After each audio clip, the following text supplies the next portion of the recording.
Good morning, good afternoon. I'd like to thank Henrietta Fore, His Excellency President Masisi for their comments, for Bob Moritz for his passion. In fact, everyone might not know it, he was coming to us live from New York City at 3:30 in the morning on Sunday, but was still able to bring that level of passion and energy.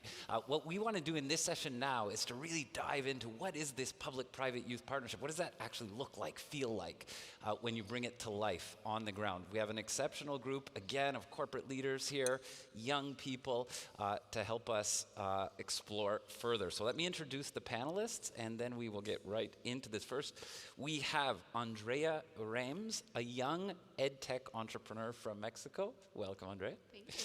We have Kate Benkett, who is Vice President and lead of Microsoft Philanthropies. We have Alan Jope, the CEO of Unilever. And very good, on the screen just behind me, we have Secretary Sri Agarwal from the Ministry of Skills Development and Entrepreneurship in India. So here on the stage, we have the private sector, we have young people, and we have the public sector here with us from India. Kate, I'm going to start with you. Microsoft Philanthropies has a strategy that is focused on skills for jobs. And I think you have an exciting announcement for us today. I know we've been working for a number of months on a digital skilling platform. We heard a lot today about why digital skills matter. The future is digital. How can we use ed tech to actually drive skilling for young people? I'd actually like to give you the microphone for this exciting announcement. And maybe just before I do, also mention that Accenture and Dubai Cares, as well as Microsoft, have come together to make this possible. So Kate, over to you. Thanks, Kevin. We are thrilled to announce Passport to Earning today with everyone in the room and also virtually. Passport to Earning is a digital learning platform which, as Bob Moritz just said, it's all about helping young people acquire and get digital skills that are needed to secure a job, to secure employment, and to secure an income. And so the platform will offer free digital skills, role-based skills, foundational skills, technical skills, and other skills that are going to be really critical for young people to participate in the digital economy. And you might ask why is Microsoft at the table? Well, for us, an inclusive economic opportunity is one of the core societal pillars that the company focuses on. And Microsoft Philanthropies, we anchor a lot of the work that we do around digital inclusion. So the idea that every person in every community, in every country, should have the opportunity to get the digital skills that is essential in the workplace today. And so when the GenU strategy aligned just beautifully with our strategy as well. So it's been a terrific partnership. But our partnership with UNICEF started about 3 years ago with an initiative called Learning Passport.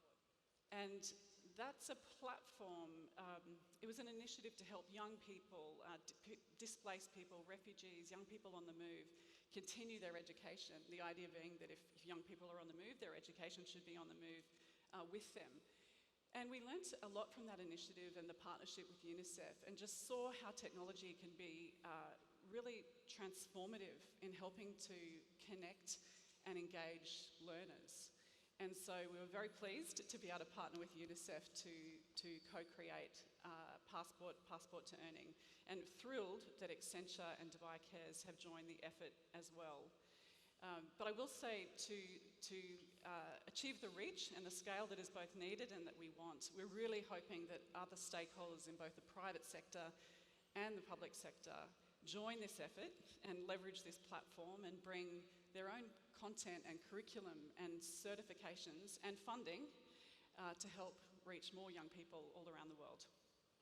Great, thanks, Kate. Alan, I'm going to go over to you now. So we'll stay within the private sector for a few more minutes. Unilever made a big announcement earlier in the year, big commitment, 10 million young people that you want to skill for the future of work by 2030. You also chair the board of Generation Unlimited. You put a lot of time into the Generation Unlimited partnership personally. Can you tell me why personally and on behalf of Unilever, future of work and youth skilling is so important to you? Yeah, well, good morning, everybody. Good afternoon. And Let me first thank Tariq and everyone at Dubai Cares for hosting this fantastic conference on such an important subject. Generation Unlimited is a first of its type, a public-private youth partnership focused on creating opportunities not for a small number of people, but for 1.8 billion young people. So the ambition of Generation Unlimited is enormous because the need is enormous. We've got this employment paradox in the world at the moment where the private sector, employers, are saying, I can't find the people I need. And young people are saying, I can't find the opportunities that I need. And the bridge, the resolution of this paradox is, of course, education, skilling, reskilling, and upskilling to match the opportunities to the desires and goals of young people. Now, Unilever, we have no trouble hiring people. We get 2 million job applications a year. We're the employer of choice in 54 countries around the world where we have graduate recruitment programs. And yet we also suffer from this paradox of finding it hard to recruit people with the right skills. So we've made a commitment that we will upskill 10 million young people over the next few years. And the reason, let me just say one word on why that is. We have 150,000 people on the Unilever payroll, and of course we're going to continue to upskill them. But every day there's about 3 million people who would describe their work as working exclusively for Unilever. And so that's the ambition we have, is to make sure that we provide the skilling, the upskilling, and the reskilling, not just for our inner core of employees on the payroll, but for everybody who works on our Unilever business. I think we need to imagine a world of the future where talent is not what you own, but what you access. And young people will have a key role in that. So those are some of the reasons, Kevin, why we are all in on this public-private youth partnership.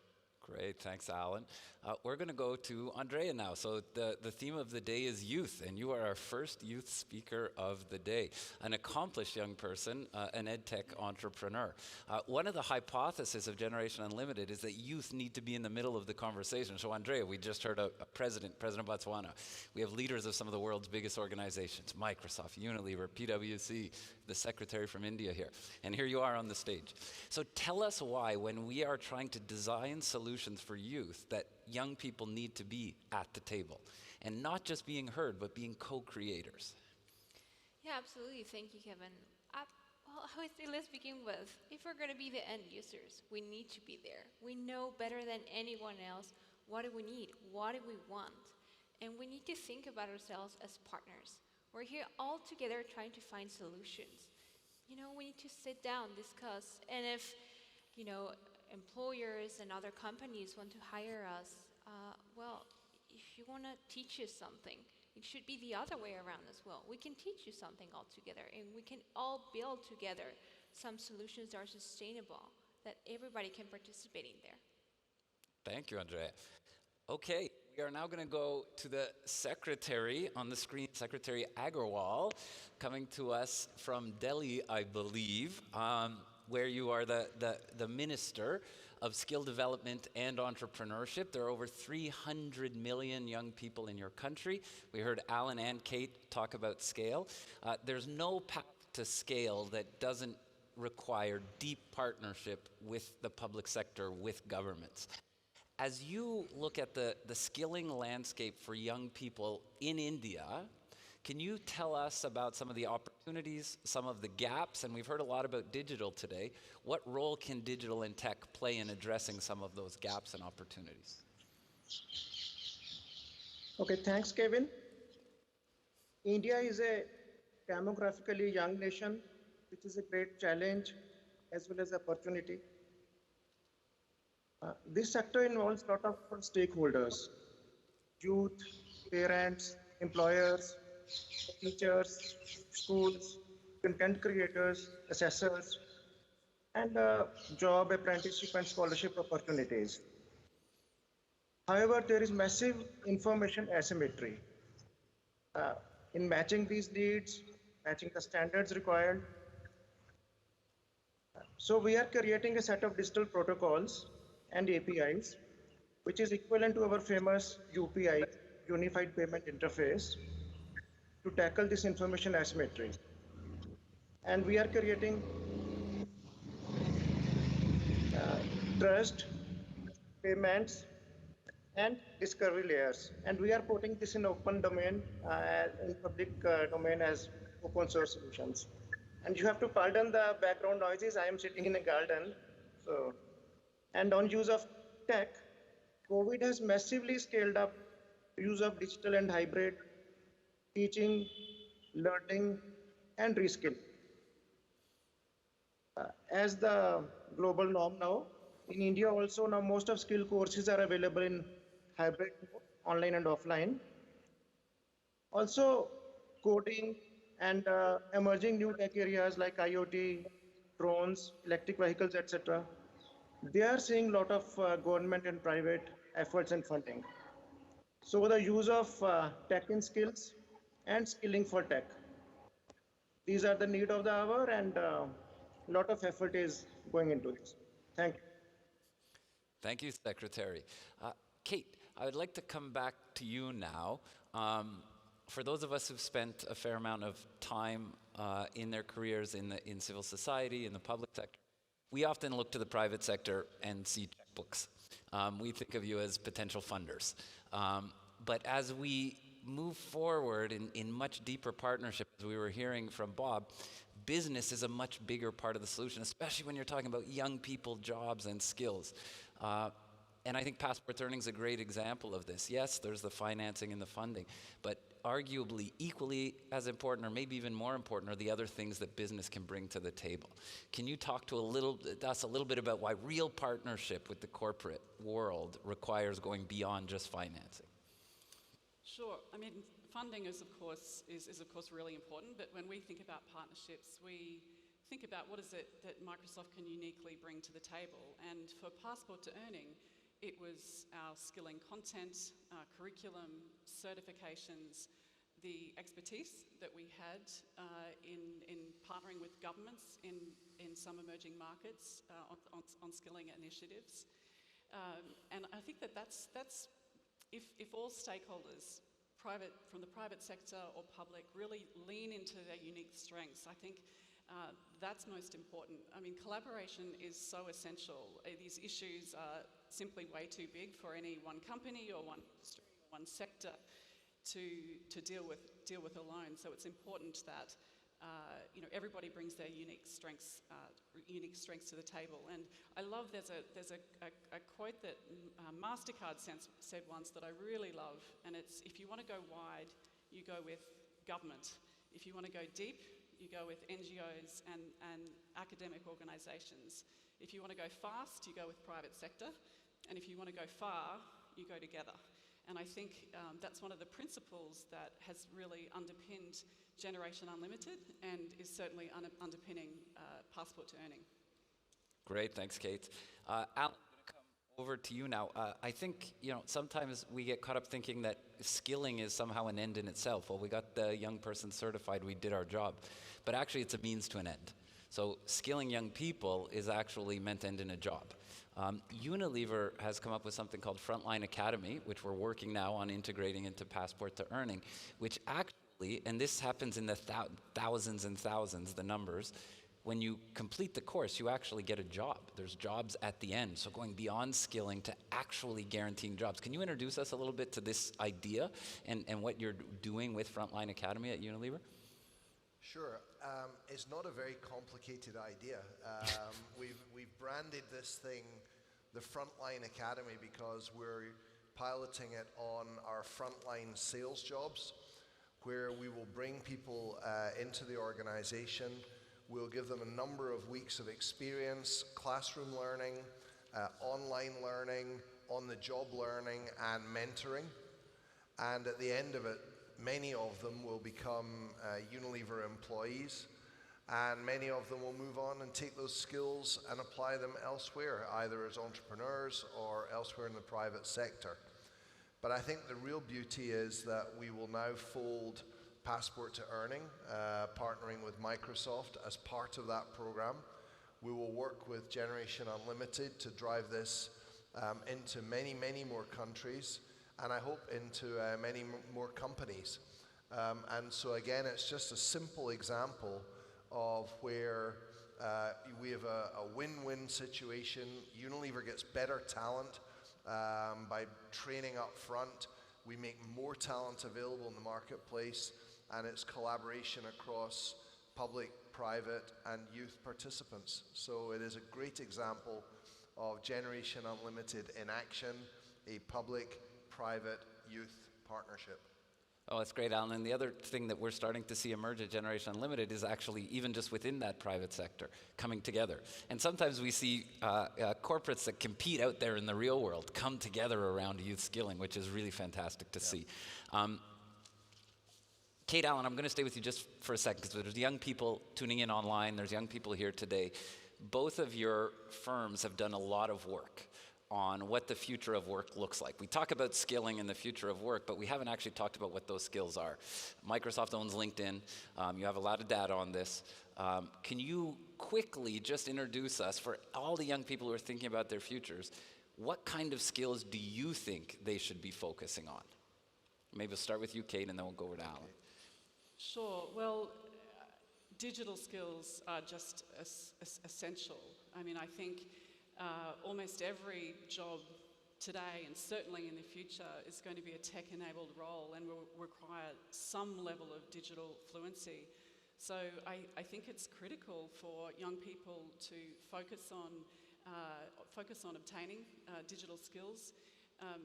And COVID, has exacerbated, I think, a lot of issues. And I think back to, there was a quote that, something that Satya Nadella, the CEO of Microsoft, said a couple of months into the pandemic back in early 2020.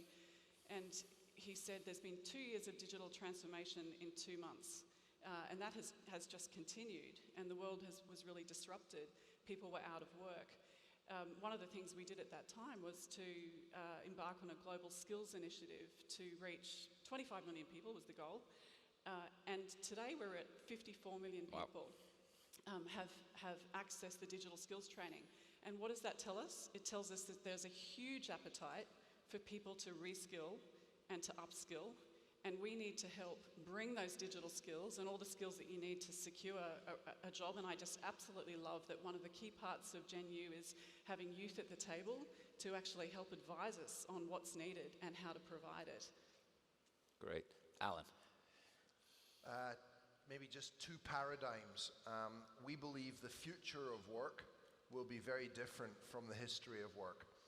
The future of work will be more flexible, so the 40-hour week for a 40-year career with 40 weeks a year of work for one company is history. So the future of work will be more flexible. It will be more inclusive, tapping the skills of disabled people, of all genders, of all socioeconomic groups. It will be more purposeful. It will be more sustainable. Young people want sustainability at the heart of their everyday jobs. And it will be far more connected. It will be much more working across organizations. So the future of work is a long conversation, but we believe it will have some of those characteristics. As young people are skilling themselves and coming into the workforce and preparing to run their own entrepreneurial businesses, we think 4,000 years of leadership development is resulting in a new model emerging. That new model is centered around the synergy between mastering your inner game and mastering your outer game. And so the advice that we would give to young people is make sure that you have developed a level of personal mastery. Make sure you're working on your own well-being. Make sure you understand what your purpose is. Get that inner game sorted out. Otherwise, you won't be in a position to deliver the outer game of more traditional skills like commercial acumen, leadership, business integrity. So that's the model we're working with now, is master your inner game to be the master of your outer game. Thanks, Alan. And it's interesting. So we've just done a big strategic exercise at Generation Unlimited. We did a lot of consultations with young people. We actually didn't have well-being within our skill set. And when we talked to young people, they said, you have to get well-being into the model. It's so essential. If we're not mentally healthy, if we're not physically healthy, we can't achieve all the other things. And especially mental well-being at the moment. Yeah, big topic for young people. And another great example about why you need young people at the table. Secretary Agarwal, you are in charge of skilling for a country that has the world's largest youth population. And as you take on that enormous responsibility, how do you think about private sector and young people working with the public sector to achieve overall goals? Serving skill needs and aspirations of 366 young people in India requires a lot of collaborations. And today's Generation Unlimited, they need to listen to mentors in industry and elders like us, but their role models are people from their own generation, good employees and entrepreneurs like Andrea. So the young guys listen to their own generation more. So putting why in PPP is very, very important. So the youth form a very important aspect of the whole skilling ecosystem. Yuva skills and passport to earning initiatives like these can really connect the dots and create better skilled employees as well as job givers.